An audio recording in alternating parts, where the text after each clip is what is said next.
Praise lord, హల్లెలూయా. ఈరోజు మరొక వాక్యంతో మనం దేవుని వాక్యం దగ్గరకు వచ్చామండి. యెషయా గ్రంథము 53వ అధ్యాయము 10వ వచనం. అతని నలగొట్టుటకు యెహోవాకు ఇష్టమాయెను, ఆయన అతనికి వ్యాధి కలగజేసెను. అతను అంటే యేసుక్రీస్తు. ఇక్కడ ఒక మాట మీకు తెలియజేయాలని ఇష్టపడుతుంది. అతని నలగొట్టుటకు యెహోవాకు ఇష్టమైన అంటే అతను యేసుక్రీస్తు ప్రభు మన నిమిత్తము నలగొట్టబడ్డాడు. ఆయన మన వ్యాధులన్నీ ఆయన మీద వేసుకున్నాడు. అందుకే ఆయన వ్యాధి అనుభవించడానికి వాక్యం సరే. మన వ్యాధులన్నీ అతని మీద వేసుకున్నాడు, మన పాపాలన్నీ అతని మీద వేసుకున్నాడు. అతను నలగొట్టబడ్డాడు. నేను చాలాసార్లు ఒక మాట నేను చెప్తాను, మీరు వాడబడాలి అంటే మొదట మీరు నలగొట్టబడాలి. ప్రభు సందులో ఎంతగా మనం నలగొట్టబడతామో, అంతగా మనం నలుగుతామో, అంతగా దేవుడి సందులో మనం వాడబడతాం.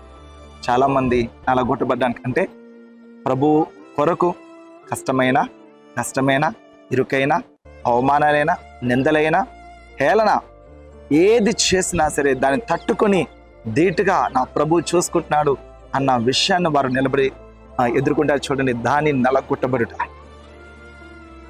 ఒక మాట నేను చెప్తాను, నలగొట్టడానికి ఇష్టపడకపోతే ప్రభు వాడుకోలేడు. ఇంకో మాట నేను చెప్తాను ఏంటంటే, దేవుడు సోమరులు వాడుకున్నట్టుగా ఎక్కడా లేదు. గుర్తుపెట్టు, దేవుడు సోమరులు వాడుకోడు. మనం సోమరుగా ఉండడానికి వెళ్ళారు. చురుకుగా ఉండటం గొప్ప భాగ్యం అని బైబిల్ సెలవిస్తుంది. హల్లెలూయా.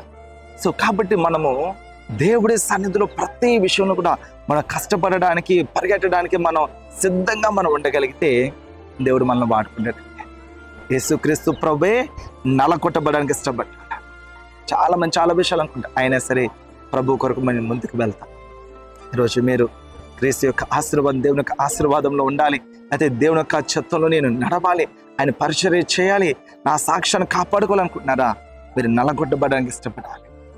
అయ్యో నేను ప్రభు కొరకు నిలబడ్డాను, వారు ఎలాగంటున్నారు అలాగంటున్నారేటండి, నేను నీతిగానే కదా ఉన్నాను, మనసాక్షి ప్రకారంగా జీవిస్తున్నాను, అయినా సరే నన్ను ఎందుకు ఎస్, వారినే హేళన చేస్తారు, వారినే అవమానిస్తారు, వారికే నిందలు వేస్తారు.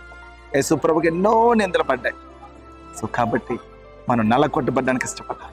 నలగొట్టబడడానికి ఇష్టపడితే దేవుడు మనల్ని వాడుకుంటాడు. కోకోనట్ ఆయిల్ స్వస్థతకి, పరిశుద్ధాత్మకి గుర్తుగా.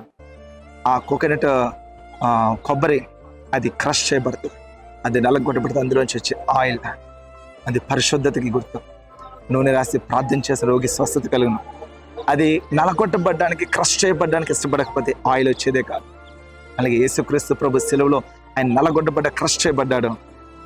కాబట్టి ఈరోజు ఆయన రక్తం వల్ల మనం అందరం కూడా పాప విమోచన మనకు కలుగుతుంది. ఈరోజు నలగొట్టబడ్డానికి ఇష్టపడుతున్నారా? సోమరులుగా ఉండకండి. సోమరులుగా ఉంటే లేమి పరిగెట్టుకుంటూ మీ ఇంట్లోకి వస్తారట. క్రీస్తు కొరకు చురుకుగా ఉండండి, పరిగెట్టండి, ప్రయాసపడండి, ప్రభు దగ్గర నుంచి మేలు పొందు. దేవుడు కొద్ది మాటలు దీవించుగాక. May God bless you all.